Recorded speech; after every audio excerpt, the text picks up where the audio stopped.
आज करबला के 72 शहीदों का चेलू है। अव्वलन नाजिम साहब के इमाम बाड़े में एक मजलिस अज़म मुनक़िद की गई, जिसको आली जनाब मौलाना कल्ब अहमद साहब ने खिताब फरमाया।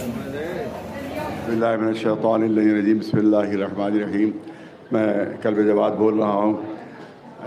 अहम ऐलान ये करना है कि हमारे बहुत से अभी तक औक़ाफ़ जो हैं वो गासिबों के कब्ज़े में हैं, और उस सिलसिले में हम जब कोई तहरीक चलाते हैं तो पुलिस प्रशासन जो है वो हमारा साथ नहीं देता है। अभी अज़ीमुल्लाह खां करबला में 2-3 महीने पहले वहाँ जो मुतवल्ली थे वो मौलाना हैं, उनको भी बदमाशों ने मारा, लेकिन उन बदमाशों के ख़िलाफ़ कोई कार्रवाई नहीं की गई, ज़रा बराबर भी। अभी इसी तरह से अभी कुछ बदमाशों ने कब्ज़ा कर लिया है एक ज़मीन के ऊपर। वहाँ हम लोग सब पहुँचे थे, हमारे चेयरमैन साहब भी पहुँचे थे, हम भी थे, और तमाम और दीगर हज़रात भी थे। वहाँ पर भी उन्हीं ने बहुत ज़्यादा बदतमीज़ियाँ की हैं, बहुत ज़्यादा, और पुलिस थाने के अंदर बदतमीज़ियाँ की, लेकिन कि फिर उसके ख़िलाफ़ भी कोई कार्रवाई नहीं हो रही। इसी तरह से अब्बास बाग की करबला में 6 महीने पहले डीएम साहब ने मानापाई की थी, लेकिन आज तक वहाँ के नाजायज़ कब्ज़े नहीं हटाए गए। तो ये पुलिस प्रशासन इसमें हमको मुर्दा कौम समझ रहा है। वो समझ रहा है कि मुर्दे हैं ये, इनके साथ जो भी सलूक कर लो, इनमें कोई हिस्स नहीं है, ये कुछ हिलेंगे नहीं अपनी यहाँ से, इनके साथ जो भी सलूक कर लो। लेकिन हमको अपनी ज़िंदगी का सबूत देना होगा, हमें अपनी ज़िंदगी का सबूत देना होगा। लिहाजा यहाँ चेहलुम की मजलिस से ऐलान किया जा रहा है कि अगर अब्बास बागी करबला की ज़मीन हमें वापस नहीं मिली, अगर उस बदमाशों के ख़िलाफ़ जिन्होंने हमारे मौलाना की तौहीन की, उनके कपड़े फाड़े, उनके साथ बदतमीज़ी की, उनके साथ गाली गलौज की, किसी और मजहबी रहनुमा के साथ ऐसा सलूक हो गया होता तो अभी पुलिस प्रशासन पूरे ख़ानदान को गिरफ्तार कर लेती उन लोगों के। लेकिन क्योंकि हमें मुर्दा समझती है वो, आप समझती है शियात आर डेड, ये मुर्दा है बिल्कुल। लब्बैक या हुसैन, लब्बैक या हुसैन, लब्बैक या हुसैन, लब्बैक या हुसैन, लब्बैक या हुसैन, लब्बैक या हुसैन, हमारे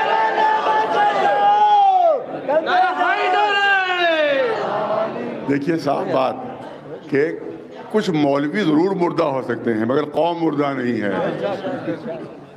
कुछ मौलवी ज़रूर मुर्दा हो सकते हैं, जो एडमिनिस्ट्रेशन के एजेंट हैं, जो पुलिस के एजेंट हैं, वो तो ज़रूर गद्दार और मुर्दा हैं, लेकिन कौम मुर्दा नहीं है, कौम मुर्दा नहीं है। लिहाजा अगर ये हमारे 10 दिन के अंदर ये हमारे मुतालबात पूरे नहीं किए गए तो आप याद रखिए कि कुछ सबसे ज़्यादा ये पुराने लखनऊ में 100 साल तक एजिटेशन करते रहे, इन पर इनके कान में जू भी नहीं लगेगी।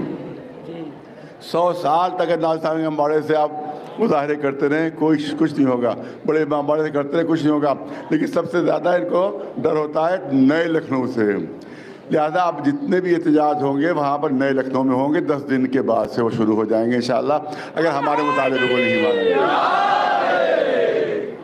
नए लखनऊ में इंशाअल्लाह उलमा अपनी गिरफ्तारियाँ, वो जो वहाँ शाही मस्जिद है चौराहे पर, हज़रतगंज के चौराहे से, सारे हमारे एहतजाज वहाँ से होंगे। और जब तक कि हम अपने मुतालबात को मनवा नहीं लेंगे, उस वक्त तक हमारे वहाँ पर मुजाहरे और हमारे एहतजाज, हमारा प्रोटेस्ट वहाँ पर होता रहेगा।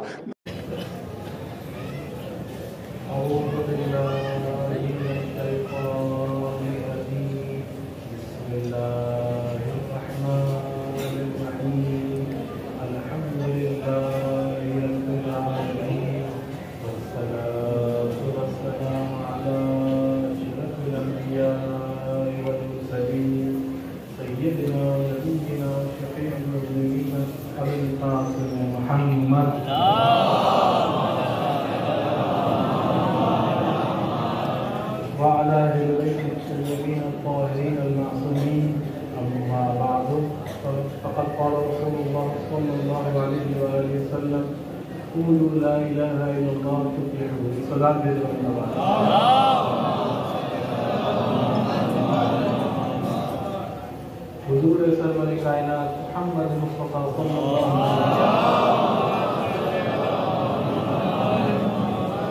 वसल्लम फरमा रहे हैं, क़ूलू ला इलाहा इल्लल्लाह तुफ़्लिहू, ला इलाहा इल्लल्लाह कहो ताकि कामयाब हो जाओ। अब कामयाबी से क्या मुराद है? क्या कामयाबी से ये मुराद है کہ لا الہ الا اللہ کہنے سے کیا ہمارے بنگلے بڑے ہو جائیں گے، بنگلہ بن جائے گا گھر، یا کسی کے غریب خانہ کوئی بنگلہ بن جائے گا، یا کسی کے گھر کے باہر گاڑیاں کھڑی ہو جائیں گی، کوئی اس کو منصب مل جائے گا دنیا میں، کوئی پوسٹ مل جائے گی اس کو، کیا ہوگا لا الہ الا اللہ کہنے سے؟ اور کامیابی کا کیا مطلب ہے؟ کامیابی سے کیا معنی ہے کہ لا الہ الا اللہ کہنے سے جو کامیابی حاصل ہوگی اس کامیابی سے کیا مراد ہے؟ وہ کامیابی دنیا سے اس کا مراد نہیں ہے کہ آپ کی دنیا سنور جائے گی، بلکہ ہماری آخرت سنور جائے گی۔ دنیا سنورے یا نہ سنورے، اب ظاہری طور پر لوگوں کے حساب سے کوئی کامیاب کہلائے یا نہ کہلائے، مگر جو موحد ہوگا، جو مسلمان ہوگا، وہ آخرت میں ضرور کامیاب ہوگا۔ اس کا یہ مطلب ہے کہ جو اللہ کو مانے گا وہ کامیاب ہوگا آخرت میں۔ دنیا میں لوگوں کی نظر میں وہ کامیاب دکھائی دے یا نہ نظر آ دے، مگر آخرت میں وہ کامیاب ہوگا۔ اب لا الہ الا اللہ کا پیغام رسول دیتے ہیں، قولوا لا الہ الا اللہ۔ اب یہاں پر توحید کا پیغام دیا جا رہا ہے۔ اب توحید کیا ہے؟ اب توحید اگر آپ کو قرآن میں دیکھنی ہے تو سب سے مختصر اور سب سے جامع کا بیان ہے وہ سورہ اخلاص ہے۔ بسم اللہ الرحمن الرحیم، قل هو اللہ احد اللہ الصمد لم یلد ولم یولد ولم یکن له کفوا احد۔ اب یہاں پر خدا عالم ارشاد فرما رہا ہے کہ اے حبیب کہہ دیجیے کہ وہ اللہ ایک ہے، کہہ دیجیے کہ وہ اللہ ایک ہے۔ اب یہاں پر لوگوں کے ذہنوں میں سوال آتا ہے کہ وہ کیوں کہا، یہ کیوں کہا کہ وہ اللہ ایک ہے، یہ کیوں نہیں کہا کہ اللہ ہے، کہ وہ اللہ ایک ہے؟ یہ وہ کی زمین کیوں آ رہی ہے، وہ کی زمین کیوں آ رہی ہے؟ قل اللہ احد کیوں نہیں کہا، قل هو اللہ احد کیوں کہا؟ اب یہی سوال ایک شخص کے ذہن میں آیا، اب وہ ہمارے چھٹے امام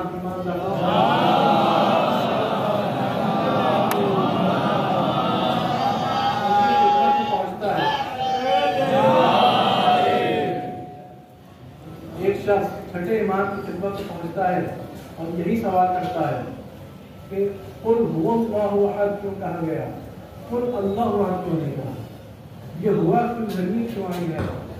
تو مولا نے ارشاد فرمایا کہ جب مکے میں حضور تشریف فرما تھے اور اس زمانے میں کعبے میں تو 365 بت رکھے جاتے تھے اور سب کفار، سب مشرکین اپنے بتوں کی تعریف کر رہے تھے کہ فلاں بت فلاں چیز کا خدا، فلاں بت کوئی بارش کا خدا، کوئی دھوپ کا خدا، تو کوئی خوبصورتی کا خدا، کوئی خدا کسی پتھر سے بنا ہے، تو کوئی بت کسی پتھر سے بنا ہے، کوئی بت فلاں جگہ سے امپورٹ ہو کے آیا ہے تو فلاں بت وہاں سے آیا ہے۔ اے محمد یہ بتائیے آپ کا خدا کیسا ہے، اے محمد یہ بتائیے آپ کا خدا کیسا ہے؟ تو یہ سورہ نازل ہوا جس میں یہ حکم ہوا کہ اے میرے حبیب کہہ دیجیے کہ وہ اللہ ایک ہے، کہہ دیجیے کہ وہ اللہ ایک ہے، یعنی جس اللہ کو وہ بتوں میں ڈھونڈ رہے تھے وہ بتوں میں نہیں سماتا بلکہ وہ اللہ ایک ہے۔ سدا بھید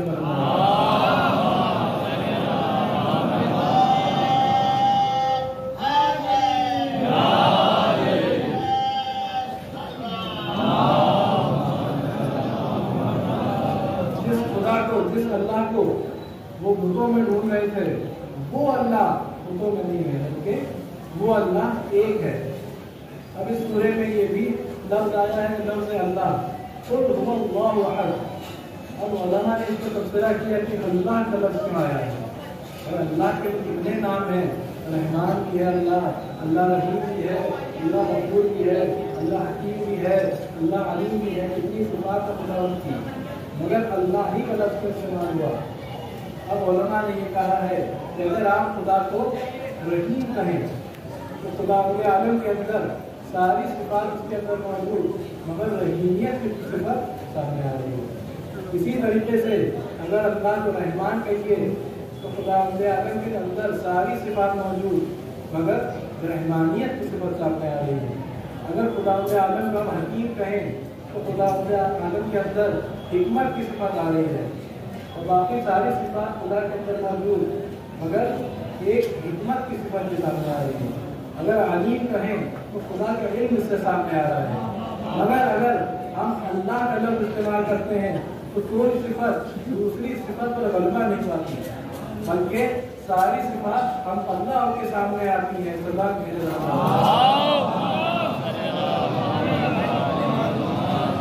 इसी तरीके से इसमें आगे बढ़े तो कोई अहद, अहद का क्या मतलब है?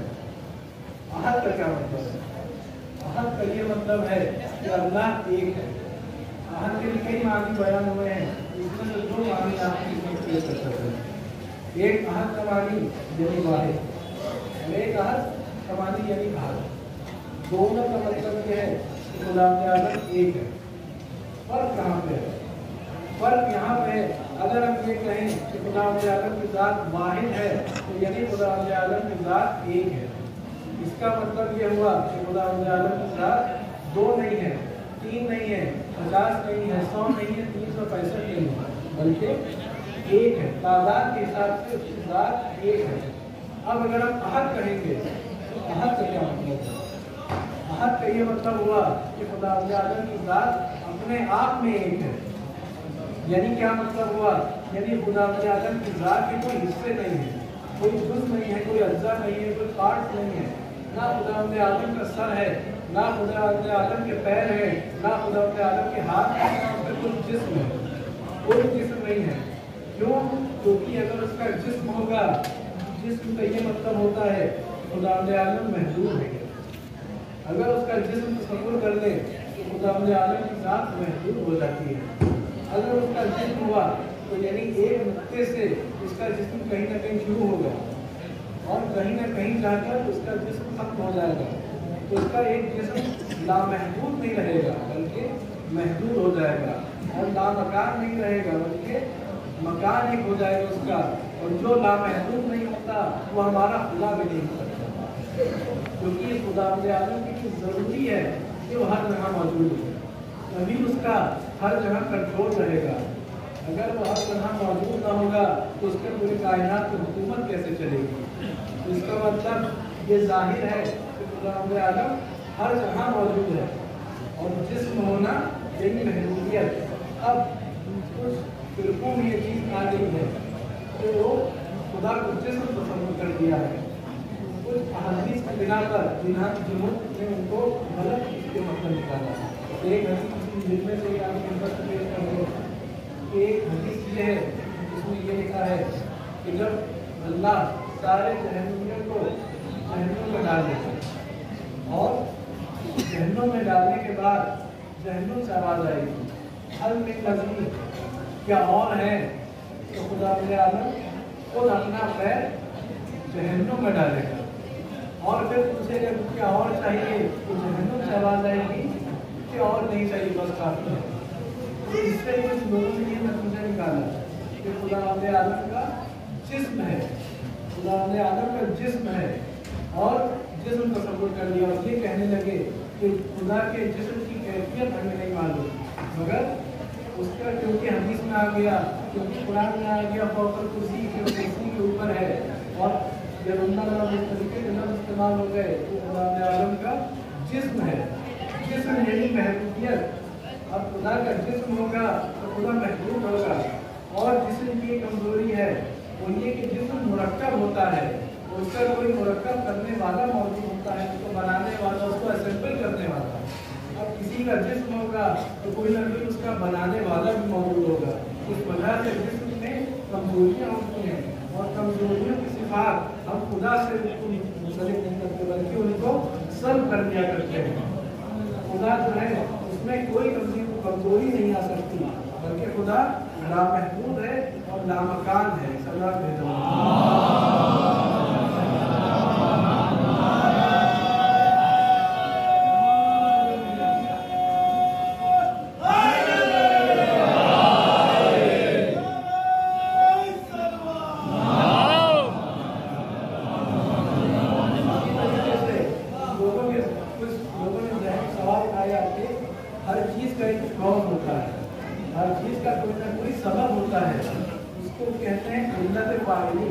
یعنی کسی نہ کسی کا ہر چیز کا ایک سبب ہوتا ہے، کوئی بھی چیز ایسے ہی وجود میں نہیں آتی، بلکہ کوئی نہ کوئی سبب ہوتا ہے، کوئی نہ کوئی کاز ہوتا ہے۔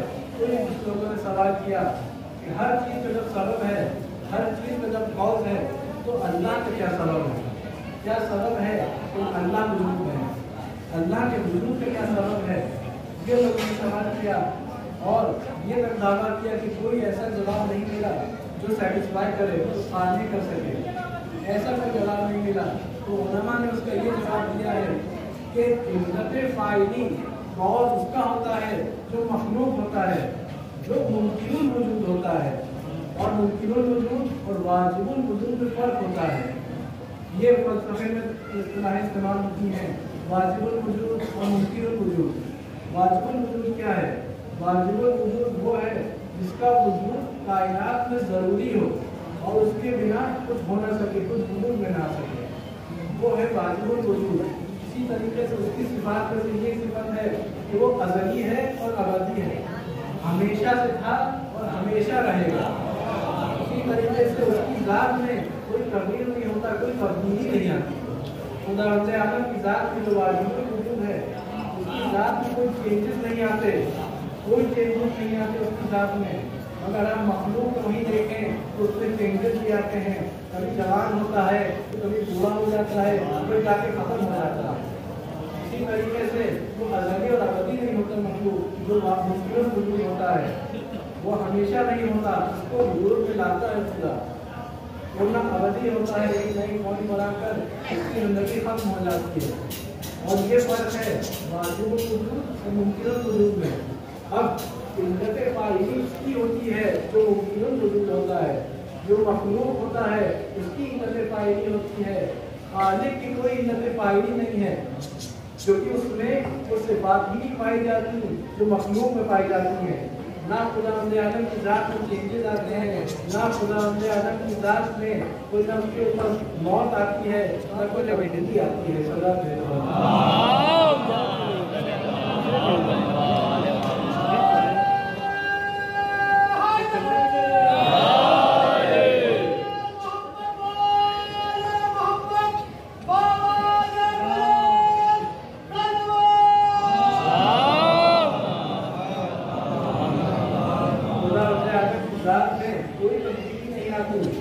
اور وہ ہمیشہ ہے۔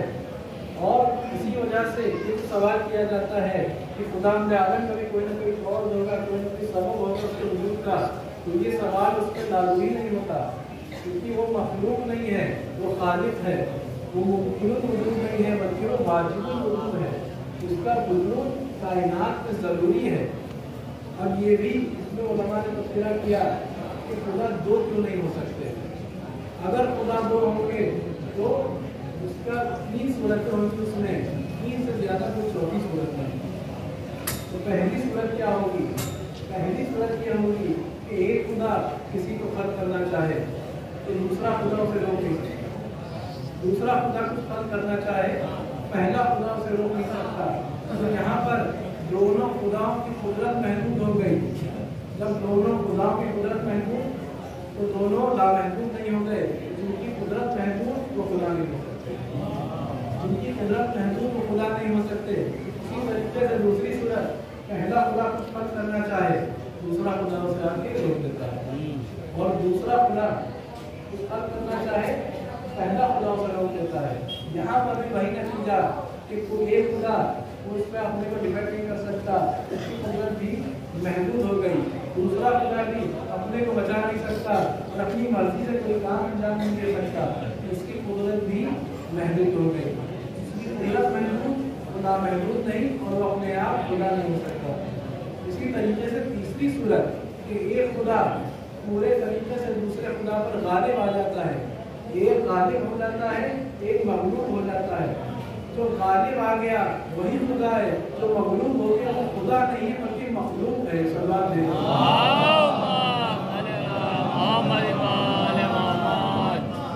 جو غالب آ گیا وہی خدا ہے، کیونکہ خدا کی قدرت لامحدود ہوتی ہے۔ اسی طریقے سے اگر ہم کو توحید سمجھنی ہے، توحید کو اگر ہمیں سمجھنا ہے تو یہ ضروری ہے کہ اس کی جو مخالف چیز ہے یعنی شرک، اس کو بھی ہم سمجھیں کہ شرک کیا چیز ہے. توحید کو سمجھنے کے لیے ضروری ہے کہ ہم شرک کو کیا سمجھیں. شرک کیا ہے؟ شرک کی بھی کئی اقسام ہیں. شرک کی کئی اقسام ہیں. ایک شرک ہے خداوند عالم کی ذات میں، یعنی خداوند عالم کو واحد نہ ماننا اور احد نہ ماننا. جو بھی خداوند عالم کو ایک سے زیادہ مانے وہ بھی شرک انجام دے رہا ہے. جو خداوند عالم کو احد نہ مانے یعنی اس کو مجسم مانے، جس میں اس کا تصور کرے، وہ بھی شرک ہے. اسی طریقے سے اس کی صفات میں بھی شرک ہوتا ہے. وہ کیسے؟ یعنی کہ عقیدہ رکھے کہ اگر خداوند عالم کی ذات میں جو صفات ہے اس کی، وہ عین ذات خدا نہیں ہے. یعنی خداوند عالم نے اور دوسری تو اس کی صفات علم ہو گئی، قدرت ہو گئی، حیات ہو گئی، وہ سب اس کے پاس موجود نہ تھی اور اس نے بعد میں حاصل کی.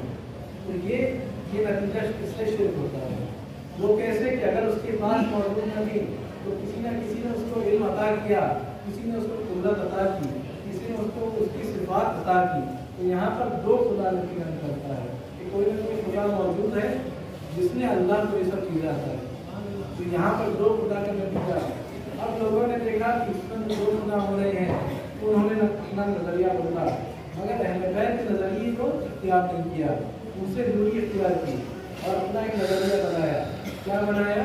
کہ خداوند عالم کی یہ ذات جو ہے وہ اپنے آپ میں ازلی اور ابدی ہے. اسی طریقے سے اس کی جو صفات ہیں وہ بھی ازلی اور ابدی ہیں. قدرت ہے، حیات ہے، علم ہے، جتنی صفات خدا کی سب وہ ابدی ہیں اور قدیم ہے، یعنی ہمیشہ سے تھی. تو یہاں سے نتیجہ تو اور بدتر نکلتا ہے کہ جہاں لوگ یہ مانتے ہیں کہ جو ہے 3 خدا ہیں، یہ تو اور زیادہ خدا ہو گئے. تعدد قدما جسے کہا جاتا ہے کہ جہاں ایک قدیم ہے وہاں اپنے کتنے قدیم بنا دیے. تو یہ بھی شرک ہے. اہل بیت کا نظریہ یہ ہے کہ خداوند عالم کی ذات کی جو صفات ہیں وہ عین ذات خدا ہے. عین ذات کا کیا مطلب ہے؟ آپ کو مثال دیتا چلوں کہ عین ذات یعنی اگر آپ شکر کی مثال لے لیں یا نمک کی مثال لیں. شکر میں جو مٹھاس ہے، نمک کا جو اپنا مزہ ہے، وہ عین ذات شکر ہے، عین ذات نمک ہے. اگر آپ شکر سے اس کی مٹھاس کو نکال دیجیے تو شکر نہیں رہے گی بلکہ کچھ ذرے ہو جائیں گے. وہ شکر نہیں رہے گی. شکر کی مٹھاس عین ذات شکر ہے. اسی طریقے سے خداوند عالم کی یہ جو ذات ہے، اس میں جو علم ہے، اس میں جو حیات ہے، اس میں جو قدرت ہے، وہ عین ذات خداوند ہے اور خداوند عالم کی طرح لامحدود ہے.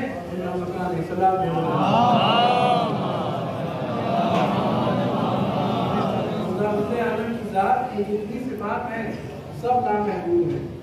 ساری صفات لامحدود ہیں کیونکہ خدا بھی لامحدود ہے. خدا بھی لامحدود ہے. اب یہ عقیدہ کچھ لوگ جو نہیں رکھتے ہیں وہ اپنے گریبان میں جا کے اور دیکھیں کہ کیا ہم غلط کر رہے ہیں یا ہم صحیح کر رہے ہیں. وہ خود دیکھیں. اب ہم لوگوں کو الزام لگتا ہے کہ یہ شبیہ نہ بناؤ، علم کی شبیہ نہ بناؤ، ذری کی شبیہ نہ بناؤ. یہ شرک ہے. یہ جو ہے یہ شرک ہے. تو شرک کی آپ نے ڈیفینیشن میں آپ کو سمجھا دوں کہ ہمارا یہ عقیدہ نہیں ہے کہ ہم کیا عالم مدد کہتے ہیں کہ خداوند عالم کی ذات سے الگ وہ مستقل انڈیپینڈنٹ وجود رکھتے ہوں اور وہ ہماری مدد کرتے ہیں. یہ ہمارا عقیدہ نہیں ہے، بلکہ پوری کائنات میں صرف ایک قدرت ہے، صرف ایک وجود ہے جس کی سب کو وجود بخشا، وہ ہے اللہ کی ذات. اب شیطان کو بھی اللہ نے مہلت دی ہے، وہ اپنے آپ انڈیپینڈنٹ وجود نہیں رکھتا ہے.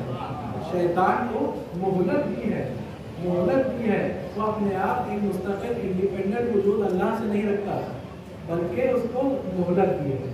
اب ساری کائنات میں جتنی موجودات ہیں سب خداوند عالم کی ذات کی وجہ سے ہیں اور اس سے الگ کوئی اپنا وجود رکھ نہیں سکتا. کسی میں نہ قدرت ہے نہ کسی کا حیات ہے. اب جب ہم یا علی مدد کہتے ہیں تو ہمارا یہ ماننا ہے کہ اللہ کے اذن سے تو اپنے چاہنے والوں کی مدد کر دیا کرتے ہیں. صلاۃ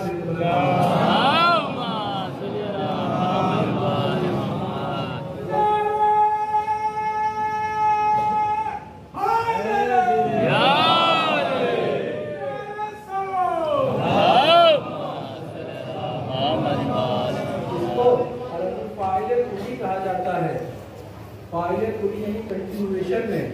اب اسی کی مثال آپ قرآن میں دیکھ لیجیے ایک مرتبہ اللہ نے قرآن میں کہا کہ میں روح قبض کرتا ہوں، خداوند روح قبض کرتا ہے، ایک جگہ لکھا کہ ملائکہ روح قبض کرتے ہیں، اور ایک جگہ لکھا کہ ملک الموت روح قبض کرتا ہے۔ کیا اس کا یہ مطلب ہوا کہ تین الگ الگ مرضیاں چل رہی ہیں کہ خدا اپنی مرضی سے کسی کو روح قبض کر لے، ملائکہ اپنی مرضی سے جب ان کا دل چاہے کسی کو عرش کو بلا لے، یا ملک الموت ملائکہ جب ان کی مرضی ہو وہ عرش پہ کسی کو بلا لے اور انتقال کر جائے؟ نہیں، اس کا یہ مطلب بالکل نہیں ہے۔ اس کا یہی مطلب ہے کہ جب ملائکہ روح قبض کرتے ہیں اللہ کے علم سے کرتے ہیں، جب ملک الموت کسی کی روح قبض کرتا ہے تو اللہ کی علم سے اور اللہ کی مرضی سے روح قبض کرتا ہے۔ جب مولا علی اللہ ہماری مدد کرتا ہے تو اللہ کے علم سے ہی ہماری مدد کرتے ہیں، بلکہ مولا علی کی مرضی اور اللہ کی مرضی میں چاہتی ہے۔ صدا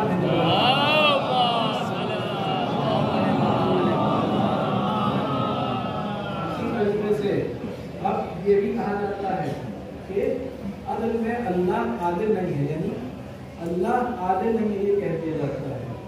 اب یہاں پر صرف دو ہی صورتیں ملتی ہیں، یا کوئی شخص یا خداوند عادل ہے یا ظالم ہے، کوئی تیسری یہاں پر صورت موجود ہی نہیں ہے، یا وہ عادل ہوگا یا وہ ظالم ہوگا، کوئی تیسری صورت ہو تو بتائیے۔ مگر جن لوگوں نے یہ دعویٰ کیا خداوند عادل نہیں ہے، انہوں نے یہ کہا کہ خداوند عادل نہیں ہے، مگر جو بھی عمل کرتا ہے عادلانہ کرتا ہے، جو بھی عمل کرتا ہے عادلانہ انجام دیتا ہے۔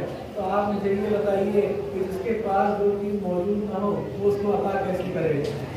آپ مثال دے دیجیے، کوئی فقیر مانگنے آ جائے، اگر آپ کی جیب میں کچھ پیسے نہ ہوں گے تو آپ اس کو عطا کیسے کریں گے؟ اگر کوئی شاگرد کسی استاد کے پاس جاتا ہے اور 5 سال 10 سال ظالم ادب طے کرتا ہے اور اس سے مستفید ہوتا فائدہ اٹھاتا ہے، اگر استاد کے پاس کوئی علم موجود نہ ہوگا تو وہ عطا کیا کرے گا؟ اسی طریقے سے اگر خداوند کے پاس عدل کی صفت نہ ہو تو وہ عادل کیسے ہوگا؟ عدل کا عمل کیسے انجام دے گا؟ اس کا مطلب یہ ہوا کہ جو کائنات میں ہم عدل دیکھ رہے ہیں اس کے خالق میں عدل کی صفت موجود تھی جو اس کائنات میں عدل کرتا ہے۔ ہر چیز اپنی جگہ پر ہے، کوئی چیز اپنی جگہ سے ہٹ کر نہیں ہے۔ عدل یہی ہے کہ جو شے جس کی جو جگہ ہو وہ اپنی جگہ پر ہو، یہی عدل ہے، اور اگر اپنی جگہ سے ہٹ جائے وہ ظلم ہے۔ آپ پوری کائنات میں دیکھ لیجیے، پوری کائنات میں تعادل ہے، بیلنس ہے، تعادل عدل سے ہی بنا ہے، پوری کائنات میں عدل ہے۔ اب اگر خداوند کے پاس عدل نہ ہوگا تو اس کائنات میں عدل کیسے آئے گا؟ خود اس کے پاس عدل کی صفت نہ ہوگی تو اس کائنات میں عدل کی صفت عطا کیسے کرے گا؟ سبب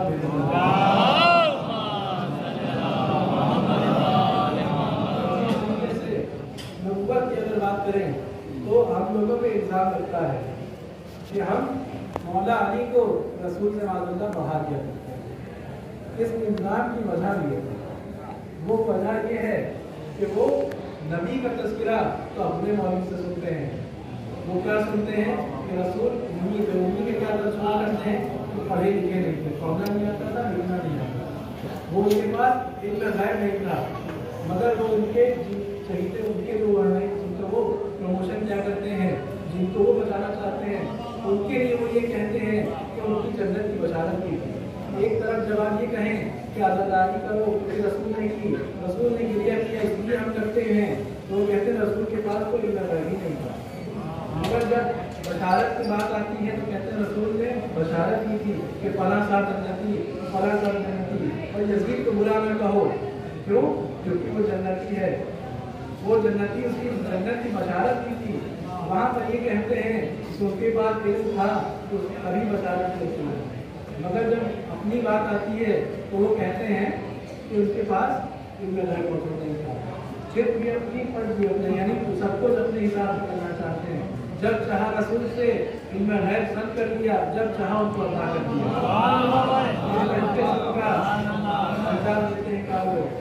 جب چاہے رسول کو صاحب علم غیب بنا دیا، جب چاہے ان سے صفت سلب کر لی۔ رسول جو ہے صاحب علم غیب ہے، ان کے پاس علم غیب موجود ہے، مگر وہ ان کے مولوی طریقے سے بیان نہیں کرتے، وہ رسول کا تذکرہ اپنے مولوی سے سنتے ہیں، مولا علی کا تذکرہ ہم سے سنتے ہیں، کیونکہ ان کے پاس ان کے مولوی زیادہ تذکرہ نہیں کرتے امام علی کا۔ तो इमाम अली का तज़किरा वो हमसे सुनते हैं, रसूल का तज़किरा मुझसे सुनते हैं, फिर उनको लगता है कि हमने मौला अली को बढ़ा दिया, रसूल को घटा दिया, रसूल को घटा दिया और मौला अली को बढ़ा दिया। जब हम ये बयान करते हैं कि खैबर के मैदान में 2 उंगलियों से खैबर का दरवाज़ा उखाड़ दिया मौला ने, और जब खैबर का दरवाज़ा उखाड़ा तो जनाब सलमान का ये कहना था कि मुझे इस पर ताज्जुब नहीं कि उन्होंने 2 उंगलियों से दरवाज़ा उखाड़ा, बल्कि मुझे ताज्जुब तब हुआ कि जब दरवाजे को उखाड़ा तो उनके पैर जमीन पर थे ही नहीं।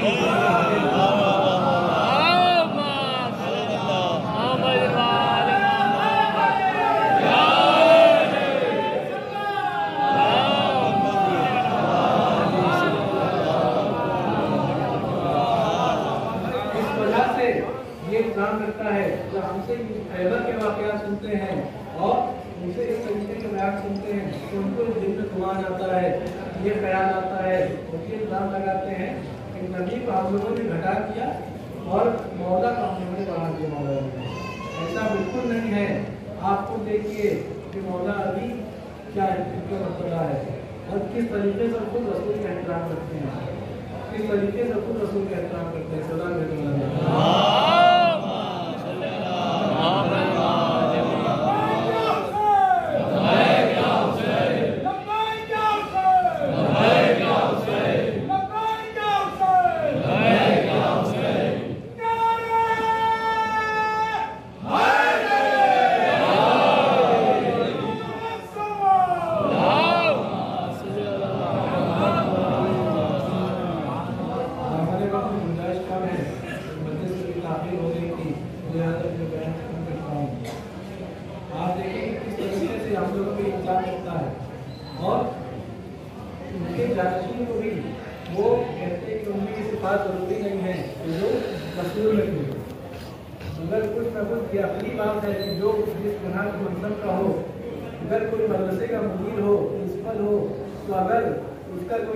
बने वाइस प्रिंसिपल जो होता है तो उसमें कोई ना कोई ऐसी सिफात होती है कि वो वाइस प्रिंसिपल होता है, वो प्रिंसिपल का नायब होता है। अगर किसी चपरासी को वाइस प्रिंसिपल बना दिया जाए तो उस मदरसे की क्या हालत होगी आपको बताते हैं। उसी तरीके से जरूरी है किसी मदरसे का जो वाइस प्रिंसिपल हो, नायब हो, उसमें प्रिंसिपल जैसी सिफात करने का मौजूद हो। अगर वैसी सिफात मौजूद न होगी तो मदरसा खत्म हो जाएगा, मदरसा खत्म हो जाएगा। ये जरूरी है कि जानशीन में भी वैसी सिफात होनी चाहिए खुद उसमें रसूल में। अब ये आयत है, ये आयत विलायत जिसको कहा जाता है। इन्नमा वलियुकुमुल्लाह व रसूलुहु वल्लज़ीना आमनु वल्लज़ीना युक़ीमूना अस्सलाता व यु'तूना ज़काता व हुम राकिऊन। इस आयत को आयत विलायत कहा जाता है। इसमें विलायत बयान हो रही है, 3 विलायत से बयान हो रही है। अल्लाह कह रहा है कि सिर्फ और सिर्फ मैं तुम्हारा वली हूँ और मेरा रसूल तुम्हारा वली है। और कौन वली है? जिसने हालत रुकू में ज़कात दी, वो तुम्हारा वली है। अब तो हम लोग किसने रुकू में ज़कात अदा की, ज़कात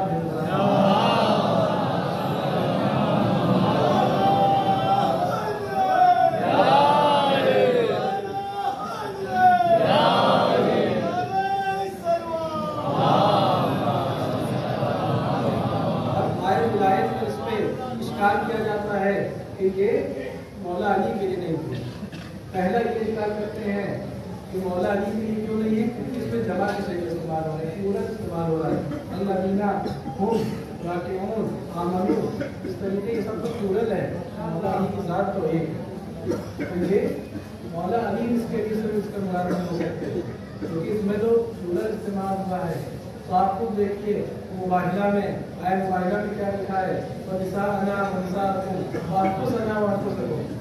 कि तुम अपने नफ्स को खिलाओ, हम अपने नफ्स को खिलाते हैं, तुम अपनी नफ्स को खिलाओ, हम अपने नफ्स को खिलाते हैं। तो आप पूरी कायनात में ढूंढ लीजिए रसूल का नफ्स कौन है। रसूल का नफ्स सिर्फ और सिर्फ मौला अली की ज़ात है। और अगर कहा कि अपनी औरतों को लाओ, हम अपनी औरतों को लाते हैं, तो कितनी औरत वाली गई थी? सिर्फ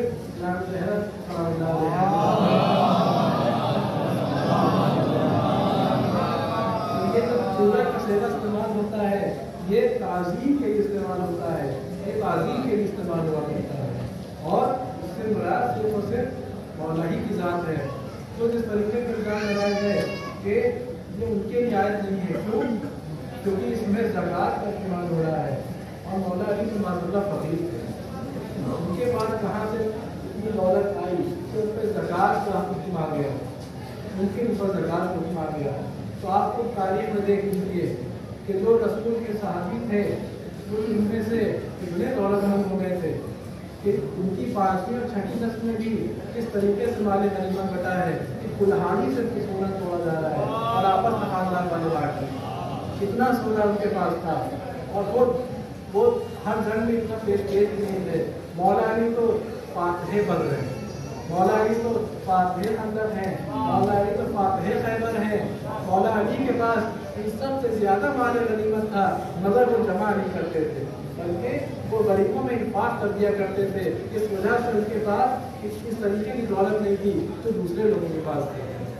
और ज़कात में जो लफ्ज़ वो इस्तेमाल हुआ है ये सदक़ा वाजिब और सदक़ा मुस्तहब, इसमें दोनों शामिल हैं। जो मक्की सूरों में ज़कात का इस्तेमाल हुआ है लफ्ज़, उसमें ज़कात वाजिब और ज़कात मुस्तहब दोनों शामिल हैं। अगर ये बात आपकी मान भी ली जाए कि उनके पास इतनी दौलत नहीं थी, तो उन्होंने ज़कात वाजिब नहीं बल्कि वो ज़कात मुस्तहब के तौर पर ये अंगूठी अता की है। सदा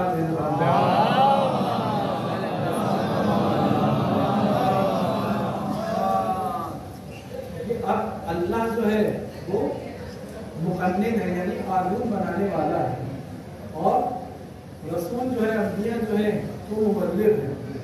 वो अल्लाह ने जो कानून बनाया है उसकी तब्दील करते हैं, उसको फैलाते हैं पूरी दुनिया में। और जो औलिया होते हैं, अइम्मा होते हैं, वो मुहाफ़िज़ होते हैं दीन के, उस शरीयत के मुहाफ़िज़ होते हैं, तो हर तरीके से उस शरीयत की हिफाजत करते हैं। और आप खुद देख लीजिए कि करबला के मैदान में किस तरीके से इमाम ने दीन की हिफाजत की है, कि पूरा खानदान कुर्बान हो गया मगर दीन की हिफाजत की गई। हाँ हज़रत वालों, अब ये जो है करबला के अय्याम गुजर गए, करबला के अय्याम गुजर गए। अब अहले हरम कैद किया गया, और जब उसको डर हुआ, जब उसको डर लगे कि इनकी हुकूमत न चली जाए, कहीं मेरी हुकूमत न चली जाए, तो उसने पैगाम भेजा कि हम आपको रिहा करना चाहते हैं। चौथे इमाम के पास पैगाम भेजा, चौथे इमाम पहुँचते हैं और उसको जवाब देते हैं कि तू उसको रिहा करना चाहता है मगर हमारी कुछ शर्तें हैं। यजीद कहता है, अगर यजीद को कुछ चिट देना चाहते हैं, तो उसको पता नहीं था कि करबला में क्या हुआ, उसको मालूम नहीं था। अगर उसको मालूम न था करबला में क्या हो रहा है तो 1 साल के लिए कैद क्यों किया, 1 साल के लिए कैद क्यों किया? इस बात का सबूत है कि उसने थोड़ी मुकम्मल तरीके से शरीक था और उसी का सब किया था, उसी ने सब किया है। और वो चौथे इमाम को बुलाता है और ये कहता है कि आप अपने बाबा का खून बाहर ले लीजिए, आप कंपनसेशन खून बाहर ले लीजिए। तो चौथे इमाम क्या कहते हैं, कोई इरशाद फरमाते हैं कि तू खून बहा देना चाहता है, अगर खून बहा देना चाहता है तो मुझको ना दो बल्कि रसूल को देना। क़यामत के दिन मुझसे कहना ये लीजिए, सेवा लीजिए, उसका खून बहा ले लो और उनका खून बहा ले लो। और आप देखिए कि जो फातिह होता है वही शर्तें रखता है, जो फातिह होता है वही शर्तें रखता है। चौथे इमाम ने शर्तें रखी कि अगर तुम रिहा करना चाहते हो तो मेरी कुछ शर्तें हैं। क्या शर्तें हैं? एक शर्त ये कि जो हमारे शहीद हैं हमारे सर उनको लौटा दो, जो हमारे सर लौटा दो। और दूसरी शर्त कि जो तबरुकात उनके लूटे तबरुकात को वापस लौटा दो। और तीसरी शर्त ये कि जिंदान में हमको गिरिया नहीं करने दिया, हमको गिरिया नहीं करने दिया, हमको ऐसा नाम दे दो जिसको हम खुद भी गिरिया कर सकें। मकान मिलता है, उस मकान में सब जमा होते हैं, जमा होती हैं। जब एक मामूली सा के तो शाम के मसाइल बयान करता है, क्रिया करता है, उसकी हालत अजीब हो जाती है। जरा सोचिए कि जनाब ज़ैनब ने खूब बयान किए होंगे मसाइल, क्या चीज़ होती है, अपना सर मार रही क्या क़यामत गुजर गई है, क्या क़यामत गुजर गई। एक मरतबा चादरें तब्दील आती हैं, फिर नन्ही नन्ही बारियां आती हैं, बारियों को देखकर सब बीवियों को शिर का दुख याद आ गया, याद आ गए। मैं सिर्फ थोड़े आगे बढ़ रहा हूँ, फिर एक मुख्तसर आने शुरू हुए।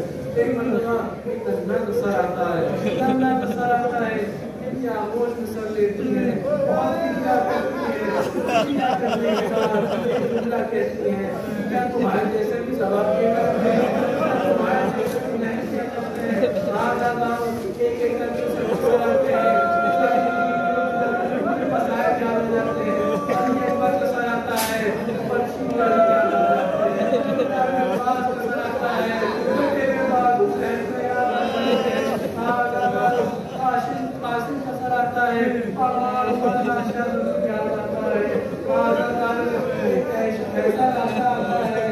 जो जब लाशा हुआ आया सर तो सारी चीजें खड़ी हो जाती किसका सर है?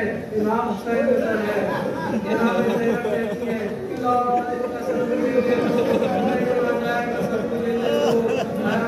हाँ भाई आज नहीं दे शराबी का मजार था हमारी चादरें हमको दुनिया कर दिया, हमको दुनिया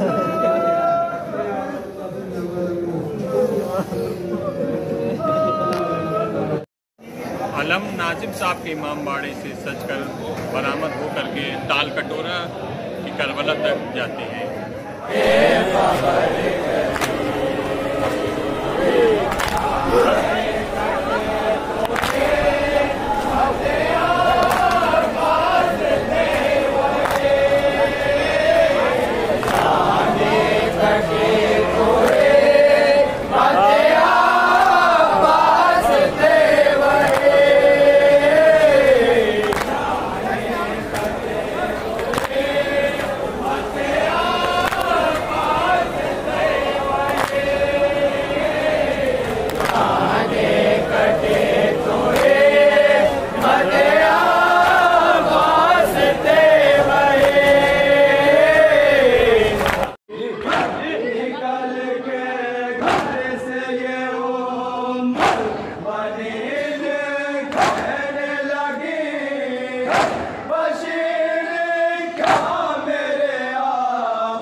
لبيك يا الله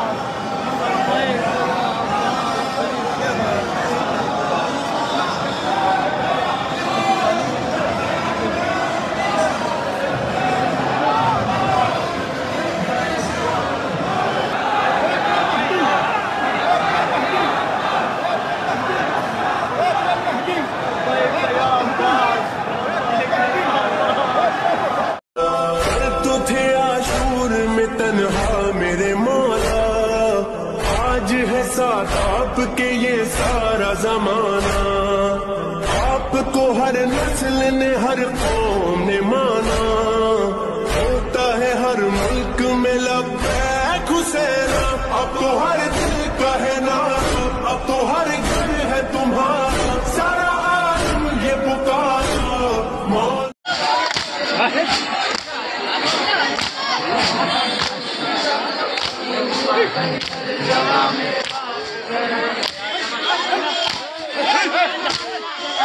الحسين غريب بواد الطحون، بالسيوف خذوني إلى مرقد للحسين، خذوني إلى مرقد للحسين. أطيب الأطيب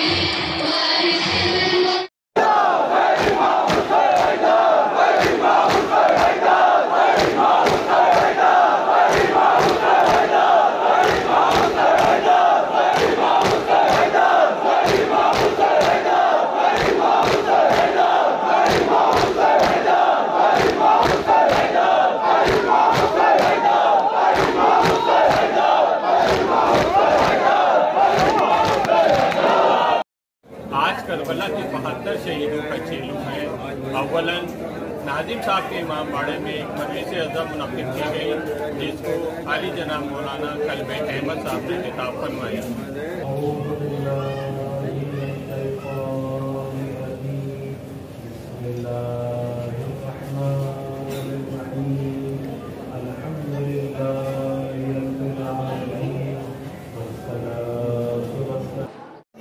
अलम नाजिम साहब के इमाम बाड़े से सज कर बरामद हो करके ताल कटोरा की करबला तक जाते हैं।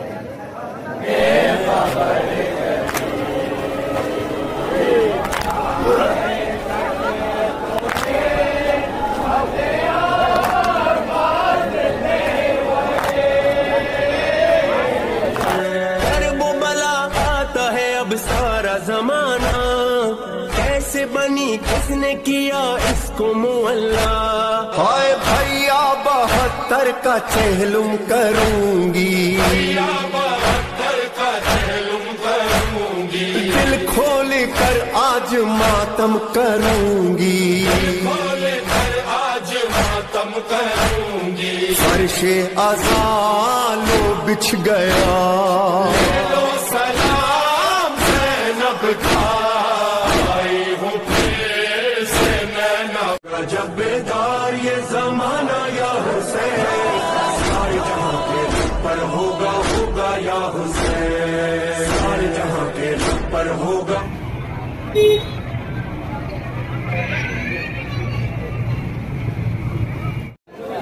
सज्जाद टाइम मैं जमाल मिर्जा, सज्जाद टाइम मैं जमाल मिर्जा।